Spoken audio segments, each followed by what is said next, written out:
What's up guys, welcome back to my channel, GGFOREX here, and this is day one of the 70k Ftmo challenge.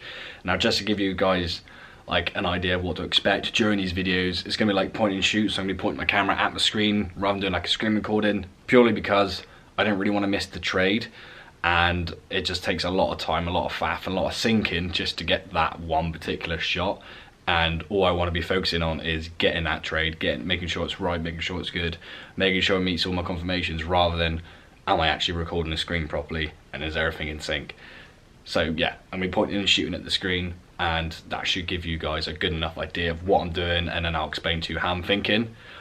Not every day is going to be a trade day, some days it won't be, and I'll explain why it wasn't a trade day and what my thoughts are. But hopefully throughout all the days, all the processes that I'm going to do, yeah, you guys are going to get a realistic take on what it actually feels like, what you go through, the emotional roller coaster you're going to go through when you take the challenge. So hopefully you guys like what's about to happen. I'm quite excited, I'm nervous at the same time, but I've done it before, so you know, I've done it 3 times before now, so yeah, it shouldn't be a big problem at all. But hopefully we have opportunities at the start of the week to make it more, I guess, interesting for you guys. But again, there's no guarantees in that. I've got maybe 2 trades that I'm looking at today. It is a Monday, so I don't really like trading Mondays, but there's 2 opportunities that look nice today.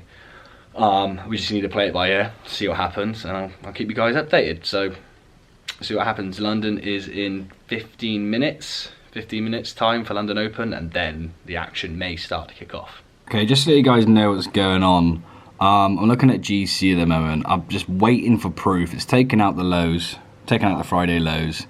It's, you know, taking out liquidity. It's showing bullish divergence, but I just want to see it make targets. I want to see price come up to here, make equal highs, and then see how price reacts. So if that happens or not, I mean, I can't control that, either it does or it doesn't, but it is in a point of interest of mine. I just need to wait for proof.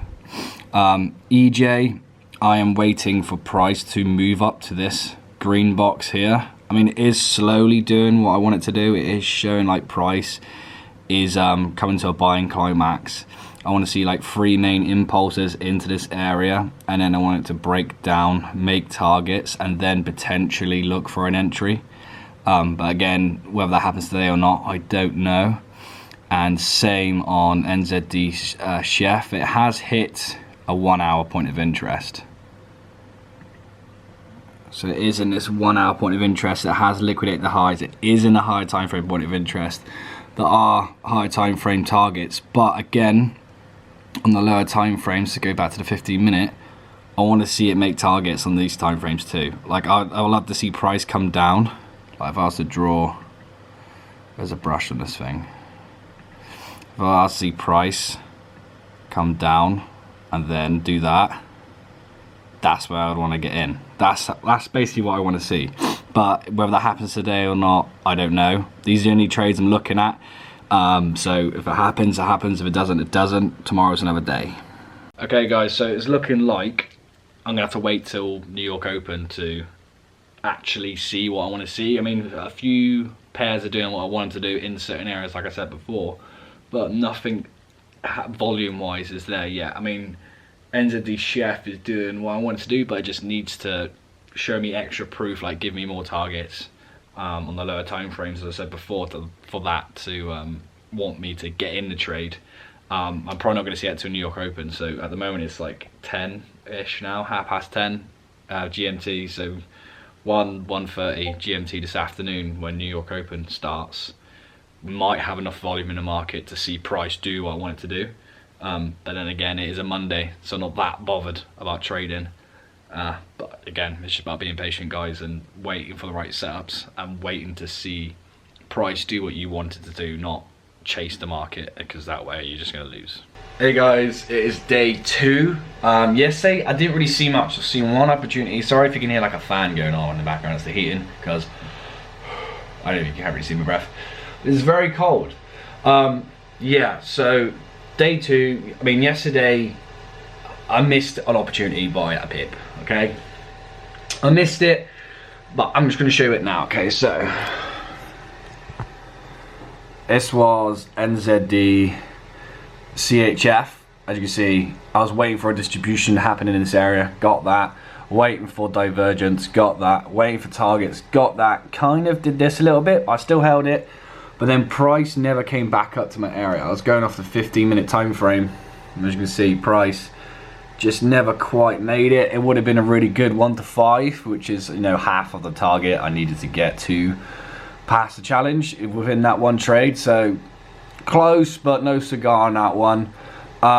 The other one I was looking at was EJ. Again, I was waiting for price to get to this box. It did, but it never really went deep enough, and I couldn't really get an entry during the session, which is London cross with New York and New York. I never really got a clean entry that I liked during that session, and then price just sort of fell away during Asian. So I'm hoping for a possible re-entry during this London Open in 20 minutes, right?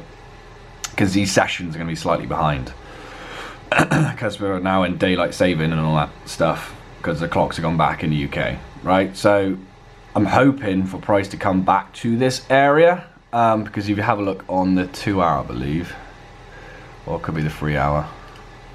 The 3 hour is looking, it's looking nice. It was a nice area where the banks definitely got involved to shoot price down to make more targets to potentially go for these lower ones down here. So I'm hoping for that today. Other than that, I can't really see much out there. I mean, these lows were never taken, so I never wanted to get into that trade. I knew this was going to push up, but I just wanted this to get taken first. So that's basically out the cards. Pound CAD, I'm still waiting for another entry. I'm not convinced. I mean, the divergence isn't strong. It's medium, so I want to see what it does up here later on. Maybe Wednesday, Thursday, there could be an entry on this. How's EuroCAD done that one? NZDCAD went on that, and that's basically it. So basically, EJ is the only one I have my eyes on for today. It could be a nice 1 to 4, possibly a 3% gainer if all of it plays out. But I'll keep you guys updated, and this is now day 2. Okay guys, so I missed a few opportunities. It's only 8:30 in the morning, so still got plenty of time. Obviously, you know, I missed that by a pip, right, or yesterday's trade. But I can see it has created more targets. There are still reasons for it to go further down.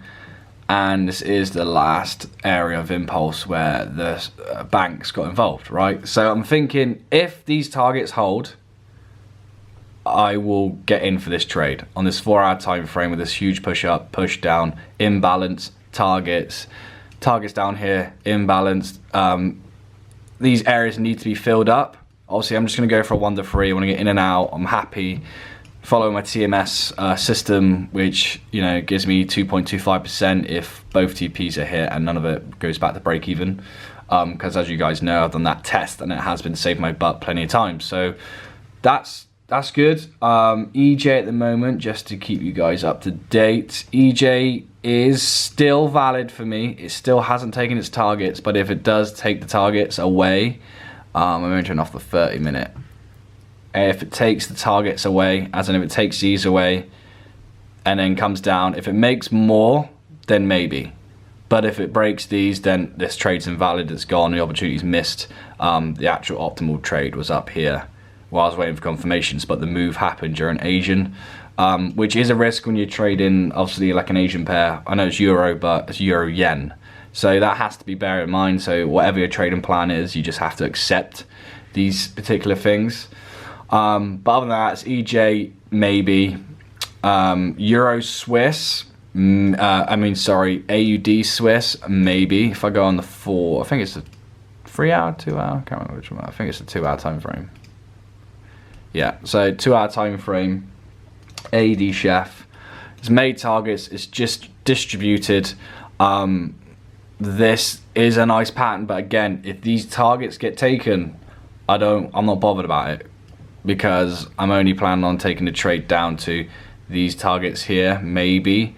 But if these targets get broken and price comes down to here, the likelihood of price coming all the way back up here is very slim, especially on an Aussie pair, because Aussie pairs move really slowly. So I'm hoping during London and New York, price moves back and then near Asian, hopefully not near crazy spread time, that is price is near my entry.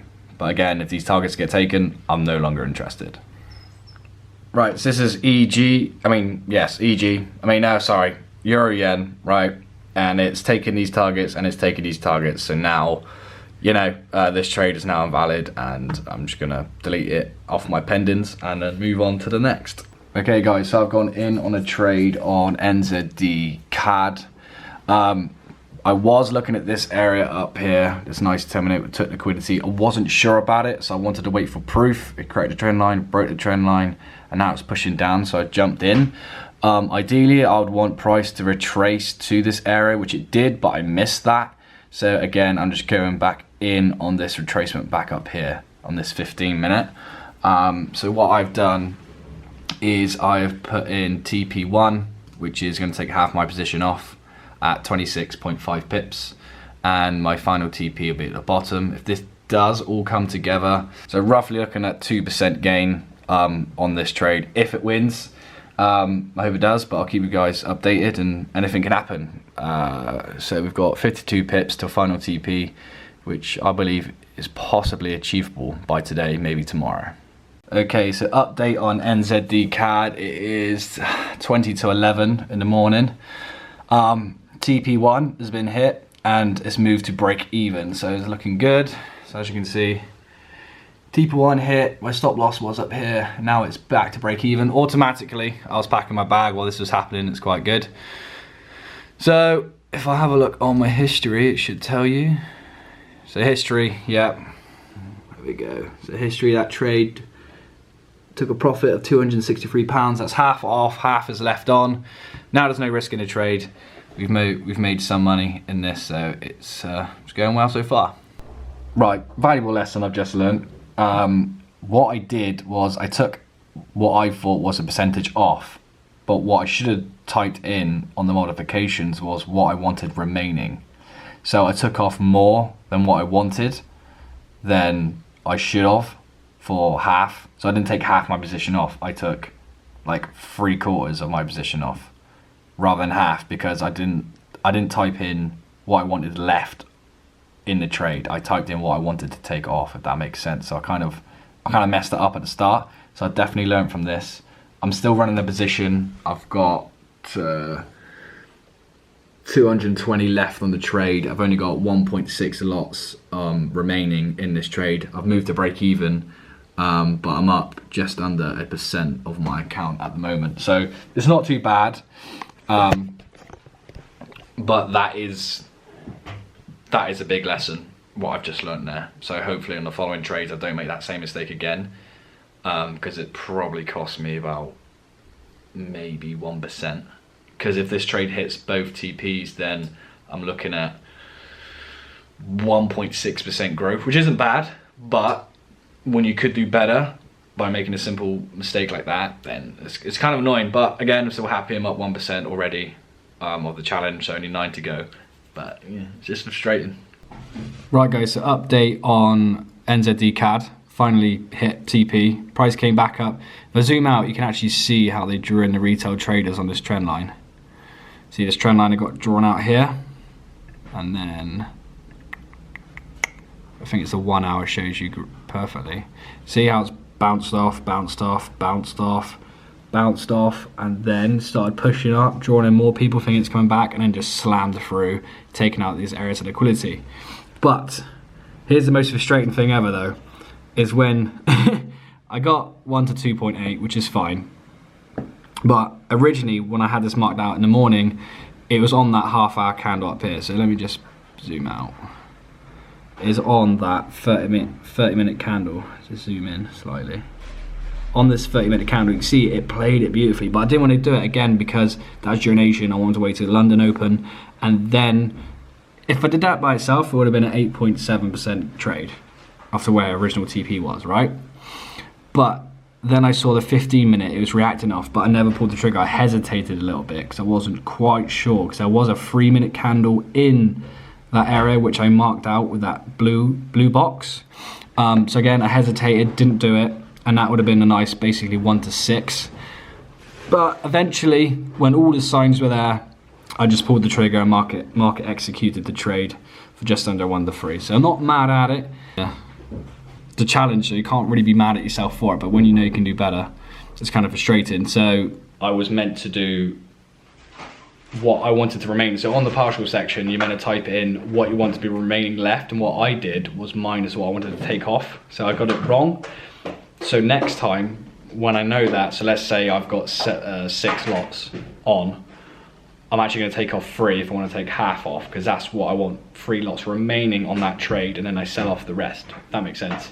So I learned from that, and then the next trades will hopefully follow the same suit, but again, I'll partial more correctly, so I'll actually be better off, because this trade I was probably down 0.4% from doing that mess up. But again, I'm not mad. This is a learning curve. I'm in profit. I'm positive. It's the first trade of the challenge. I've got to the 1st of December now, because now it's officially 30 days. But yeah, super happy with that 1.6% gain on the first day. And we'll see what tomorrow brings. Bye guys, it's the end of day 2. And see what day 3, 4 and 5. Yeah, 3, 4 and 5 probably get through, because there's a lot of heavy impact news, as I said at the start of the video. So it's going to be a good week. But yeah, I'll see you on the next one guys. Remember, like, share, subscribe.